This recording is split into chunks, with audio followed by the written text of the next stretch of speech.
Welcome, all my fellow Washington brethren and sistren. I am your man and resident Washington football team fan, Lou. Thank you for joining me here on the Washington Football Report, special Washington Football Report. Depth charts have been released, the first of many, okay? Don't want to go too far and get too carried away with this, but I wait for this every year. I love when the depth charts get released because I talked about this first preseason game and how big of a deal it is to see who's getting in after the first team gets in, or if the first team's still out there and they start to sprinkle in guys, who's getting reps. That's sort of a, another way to figure out what the depth chart is without actually physically seeing the depth chart, is to see how they feel about players, who they want to get reps to early on in the game when things still matter. And not to say that preseason games have portions that matter, because you could be up 21-0, lose the game 31-21. Who gives a shit? You want to win, but it's a preseason game. At the end of the day, you want to stay healthy, number one, above all else. The hell with the outcome of the game. Health is the biggest thing. So that's number one. Number two, you want to see guys perform well. Number three, who's performing when is the next thing. Guys getting some mop-up duty in the fourth quarter, that's not a good look. So actually seeing the depth chart, keep in mind, these are not done by the coaches. And at the top of the website where you get this depth chart from, where you actually view the depth chart, it clearly states this was done by the WashingtonFootball.com writers. Okay, so they clearly let you know Ron Rivera did not set this up, player by player, slot by slot. However, don't fool yourselves. Don't think for one second that these guys were allowed to just go rogue and set this whole depth chart up without consulting the coaches. Now, the coaching staff may have said, hey, these guys are first, these guys are second. You can do whatever the hell you want to do after that. You use your best judgment. Or they could have said, hey, as long as these guys are starting, I don't care what you do second, third, fourth. But they gave them a little bit of framework from which to work. Like, they didn't just say, hey, go have fun. Nah, okay? I trust me, Ron's got his hands on every single thing that comes out of this organization right now. It's Ron's plan.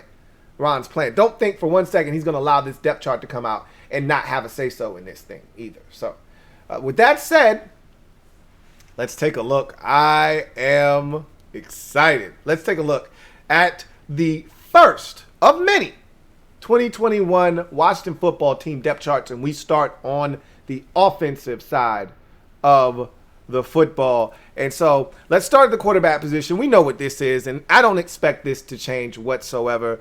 Quarterback, as you can clearly see, the second from the bottom row, Ryan Fitzpatrick is your first team quarterback. I think it's going to remain that way. Your second team quarterback is Taylor Heineke. I think it's going to remain that way. And really, because Kyle Allen hasn't been a fixture in camp because of his injury, he's your third string quarterback. I think all three of those guys are going to ultimately make this football team. Steven Montez on the practice squad for the second consecutive year.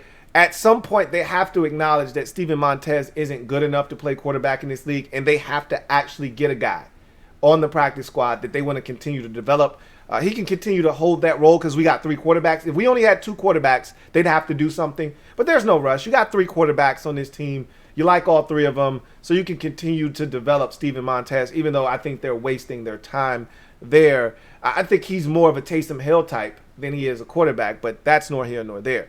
You go to the running back position next, and no surprises there. I've been telling you this. A lot of you don't want to believe this, but this is no surprise. First team is Antonio Gibson. We knew Gibby was going to be the number one back.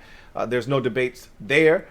Second team running back, J.D. McKissick. There were some out there. Not many at all. I don't want to make it seem like a lot of you were spewing this, but there were some out there. J.D. McKissick's going to have his spot taken by, Jarrett Patterson. Okay, cool. J.D. McKissick's your second back. And I stated this, I think, a couple of days ago, maybe almost a week ago on Training Camp Confidential, that he's clearly the number two back. So that's not a surprise. Peyton Barber in the three hole is a surprise to some of you. For most of you, I think you expected this. I've been trying to prep a lot of you in the event that he was the third back to not be surprised. there he is at the third back, and I don't think he's going to move. I don't think Lamar Miller is a threat. Lamar Miller's 30 years old. I don't think Lamar Miller is a threat here. Jonathan Williams is fifth, and Jarrett Patterson is sitting back there at sixth. Now, I don't think that's legitimate, okay? I think that Jarrett Patterson is more so your fifth back, maybe even your fourth back on this football team. I can't see him behind Jonathan Williams as well. So I think this may be a little bit, aggressive here. But with that said, Jarrett Patterson is not going to make this football team unless something drastic happens. Okay? I think he's still got a shot, but it's a long shot. And they'd have to keep 4, not 3. So, again, this just gives you a little bit of a peek into the window of the staff. Again, not 100% accurate. I don't think he's all the way down at 6th on the depth chart, but I do think he's 5th or 4th. So, either way, it's still a long uphill climb for him to make this roster. And I just don't see it happen. I think they look at him, and I've stated this already, as a replacement for J.D. McKissick next year when McKissick is due for a contract. And I think Patterson is then a guy that's a younger, cheaper option that can step in and allow them to not have to pay J.D. McKissick. So that's how I view that. But now you go to the wide receiver position, and you see your 3 starters. So we'll start with the X position, which is all the way at the very top, with Terry McLaurin being your starting X wide receiver. Behind him, Dyami Brown. No surprise there. Dyami was an X at North Carolina, so the assumption is he's going to continue to be an X here. Isaiah Wright is 3rd, and Kelvin Harmon is 4th. That's the thing that kind of surprised me. They like Isaiah Wright. I know they like Isaiah Wright, but we've talked about Kelvin Harmon. I told you this group did not draft Kelvin Harmon. He did not play last year. Kelvin Harmon does a lot of things well, nothing great.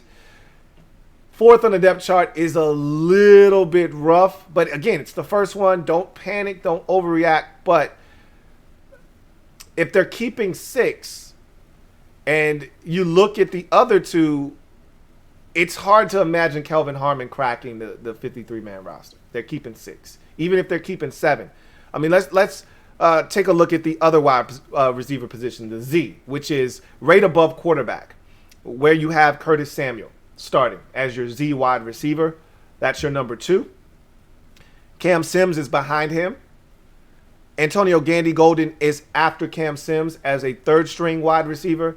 And then Tony Brown to wrap up that group. So let's assume that of the X's, Terry and Dyami are making the football team. And for the Z's, Curtis Samuel and Cam Sims are making the football team. Then you go to the slot receiver. Okay, that's right above the Z. So Adam Humphries is your starter. For those of you out there, Adam Humphries not making his team. Okay, yeah, that was never a possibility as long as he was healthy. So you see him in the 1 spot there. Steven Sims Jr. is behind him, and DeAndre Carter backing him up. Steven Sims Jr. making a hard push to try to make this football team. He's had a great camp. He's going to have to continue that throughout the preseason. He's going to have to catch the football. He's going to have to show them that last year was an aberration, and he's more of the guy we saw in 19 than the guy we saw in 2020 who was dealing with injuries. And Steven Sims Jr. says he's catching 200 balls a day after practice. You can see him. I've heard people say he's out there every day after practice on the jugs catching 200 balls. Good for him. Hopefully it manifests itself to him catching the football on game days when it matters most. So let's assume that Adam Humphries out of that slot receiver position is the only guy that we can pencil in as a lock. That's 5 receivers right there. We talked about 6, possibly 7. It's hard for me to imagine Kelvin Harmon leapfrogging Isaiah Wright, Steven Sims Jr., Antonio Gandy-Golden, and DeAndre Carter to make the team. None of those guys are 4th string. They're either 2nd or 3rd. He's 4th. So Kelvin Harmon right now not sitting in a great spot. Again, first depth chart. A lot of preseason ball to play. Haven't even played the first game yet. Things could change drastically. Injuries can also play a part. So don't count Kelvin Harmon out because he's 4th. It's just not a good look initially. That's all. So you look at the receiver position. DeAndre Carter third right now. Sims Jr. ahead of him. Carter's got some ground to make up. Sims Jr. was here last year with this staff, so it'll be interesting to see how this thing all shakes out and Dax Milne brings up the rear, as you would expect, at the slot position as a fourth stringer. So let's get to the tight end position. A little bit of a surprise here for me. So Logan Thomas, no surprise. Clearly the tight end number one. Number two, Tamarick Hemingway. I've been talking about this guy. I've been telling you, this guy is not someone to be slept on. Did I think he was going to be ahead of John Bates? No, but I think this first list is an indication that Bates has a ways to go. I talked about this a week ago on Training Camp Confidential, and I said, look, the one thing that we've learned outside of Logan Thomas at the tight end position is that this group has a long ways to go. Sammy Reyes has a long way to go. John Bates has a long ways to go. So that's why you haven't been hearing a lot about these guys in camp. They've got a long ways to go, a lot to learn, a lot of developing to do. So Bates is making this team. I don't care if he's second or third. John Bates is making this football team. Sammy Reyes being fourth, a bit of a surprise. Why? Because I thought Ricky Seals-Jones would be ahead of him. He's not. So that tells you that Ricky Seals-Jones, who I thought was going to be the third tight end on this team, is not going to make this football team if things don't change in his favor greatly.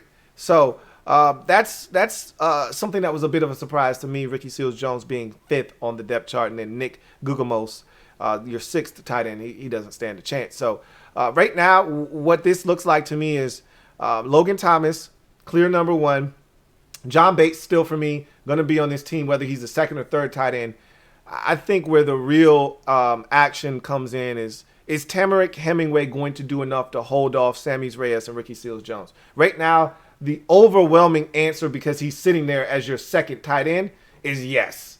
So Bates is going to be on this football team. No doubt in my mind. So it's either Hemingway falls all the way back from 2 to 4 and Sammy Reyes slides in, or it's going to stay the way that it is. And, you know, whether Bates slides to 2 and Hemingway to 3 or vice versa, it stays the way it is. I think you're looking at probably the three guys that are going to make the football team if things continue in the direction. Now, again, these games are going to tell the story, but Hemingway has the upper hand. He's been in this offense. He knows these coaches. He knows the system.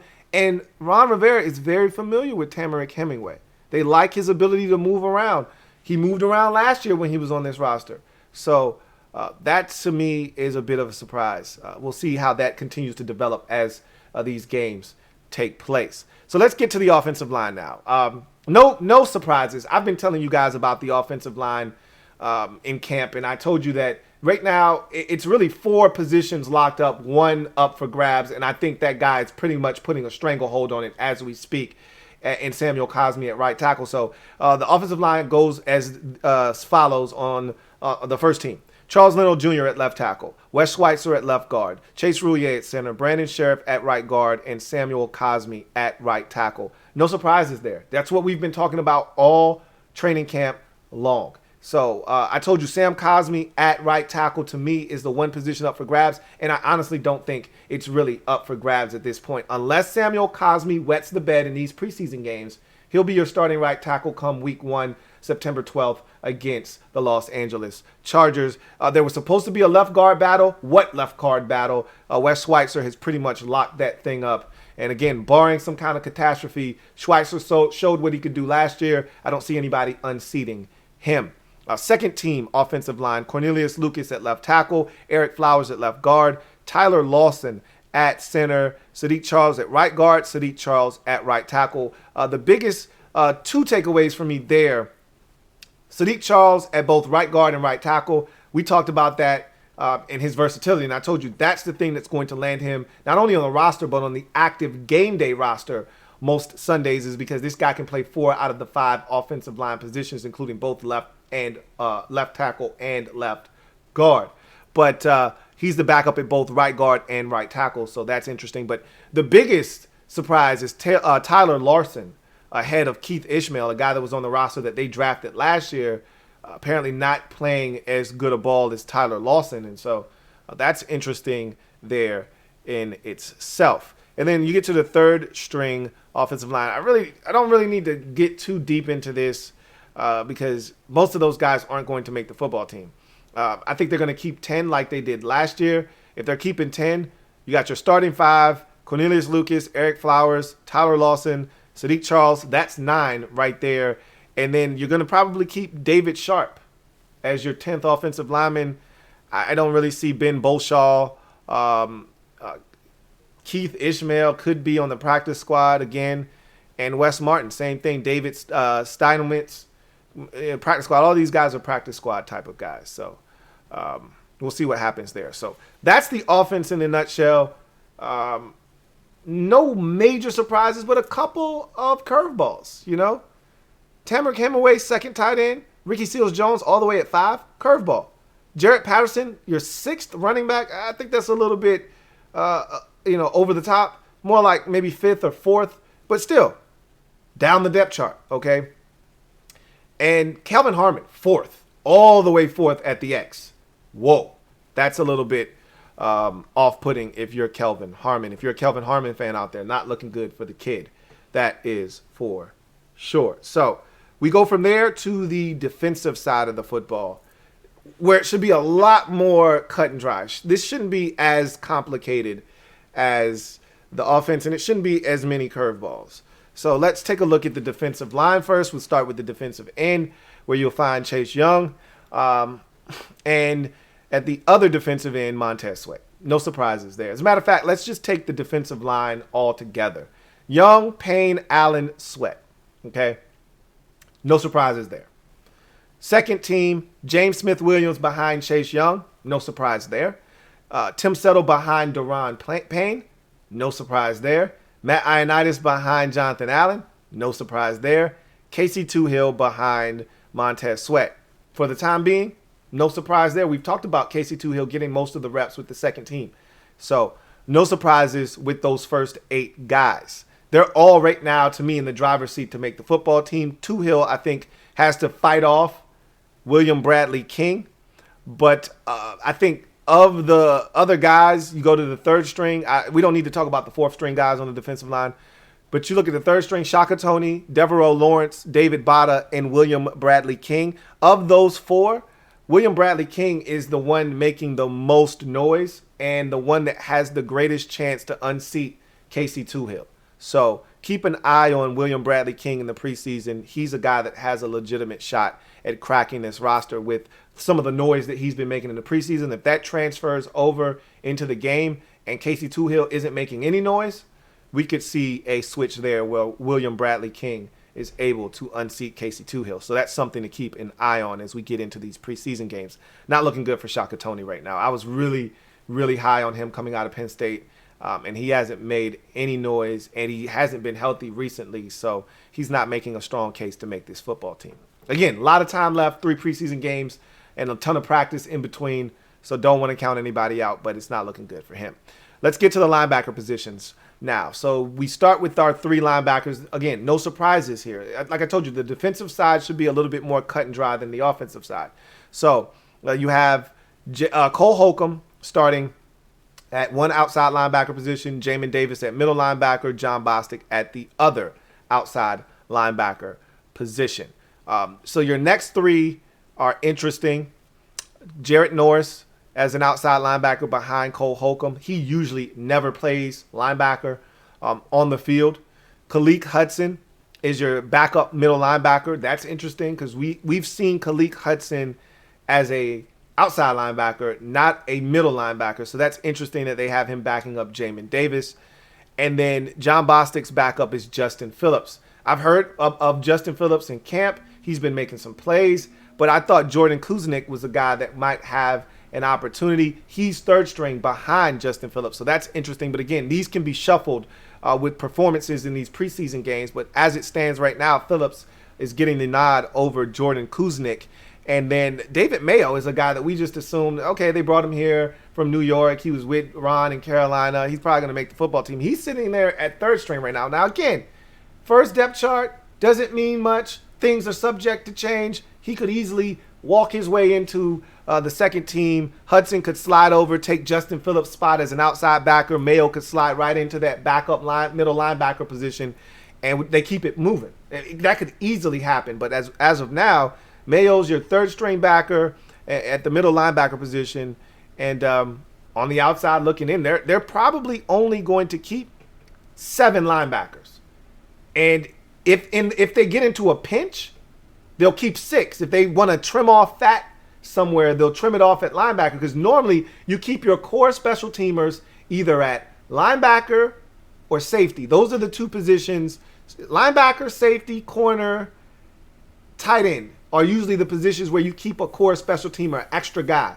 Linebacker, let me throw wide receiver in there as well. Wide receiver, linebacker, running back, sometimes depending on how good that guy is, tight end, safety, corner, linebacker. Those are your positions that you have that extra special teams position allotted for. They could keep 7. I think they're going to ultimately keep 6. So that's one worth watching there at the linebacker position. This Justin Phillips guy making a hard charge to try and make the roster. Going to keep an eye on him. He's 45 on your program, number 1 in your hearts. And then we get to the cornerback position. So outside, first team, Kendall Fuller, William Jackson III. Again, no surprises there. Backing those guys up, Jimmy Moreland, Benjamin St-Juste.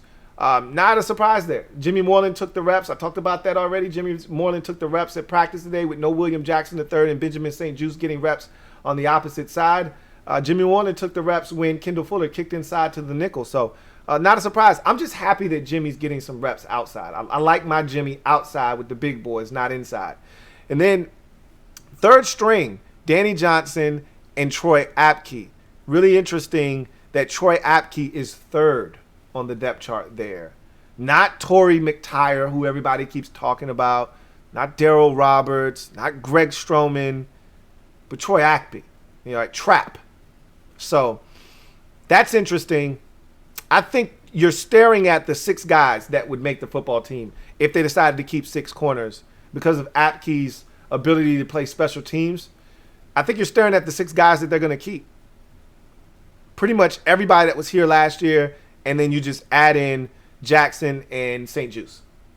But Fuller was here last year, Moreland was here last year, Johnson was here last year, Trapp was here last year. I think those guys have the upper hand because they know the system. They were here last year, and the staff is comfortable with these guys. So, Greg Stroman, he was already gone in my mind. He's still hanging on. He's 5th, though, behind Darryl Roberts, who just got here. That's not a good look. So, and then finally, you get to the safety positions. Landon Collins, Cameron Curl, your starting safeties. No surprises there. Bobby McCain, DeShazer Everett, the backups. No surprises there. Derek Forrest and Jeremy Reeves. That, to me, is where the battle is. If you're keeping 5, that's the battle right there. I'm a huge DeShazer Everett guy. I've been saying that. DeShazer's safe. He's a core special teamer. He's a captain on his team. They love his work ethic. They love his physicality. DeShazer Everett isn't going anywhere. So Shays is on the team. Bobby McCain, they brought him in for a specific purpose to play free safety, to be able to drop over the slot, to play single high free safety and be that center fielder, as Ron calls him. He's making his team. So if you're keeping 5 safeties, you could keep 6. I think they're keeping 5. But again, for special teams purposes, you may keep Derek Forrest. He's supposed to be a core special teamer. That was his thing at Cincinnati, in addition to being a starting safety. He was a core special teamer. He could crack this roster as a special teams player and give you a 6th safety along with Jeremy Reeves. But I think push come to shove, Jeremy Reeves is going to beat out Derek Forrest. That's my first blush. But again, these games will tell the story. That's something to keep an eye on. We've talked about that, though. That's a camp battle. Who's going to be that 5th and final safety if they only keep 5? If they keep 6, I think you're looking at those first 6 as the 6 guys that they're going to keep. But again, you can't keep everybody. If you're going to keep 6, that means you have to trim off a position somewhere else. Can't keep 6 safeties and then keep 6 corners or 6 safeties and 5 corners and still keep 6 receivers. Then you got to trim off a position somewhere else. They're not going to trim it off at offensive line. They showed us that last year. Want to stay with the depth that they had last year, and we needed it. It got tested last year, and it was luckily enough we had the guys that could step in. So I think they're going to adopt that philosophy again. So, yeah, man, it's about to get real. Preseason in full effect. Depth chart is out. Shit's getting real. I love it. Bart Scott. Can't wait. So, One last thing. I told you guys that we were going to do a giveaway. So, here it is. We're going to have 2 tickets to give away to each of the 2 home preseason games. So, there's a preseason home game, week 2 versus Cincinnati next Friday. And then the following Saturday against the Ravens, we'll be giving away an additional 2 tickets to that game as well. So, we're going to do the first game, however, against Cincinnati here tonight, where we are going to set it up. We'll announce the winner on Wednesday night's live Washington Football Report. So, how do you become eligible for this giveaway? It's very simple.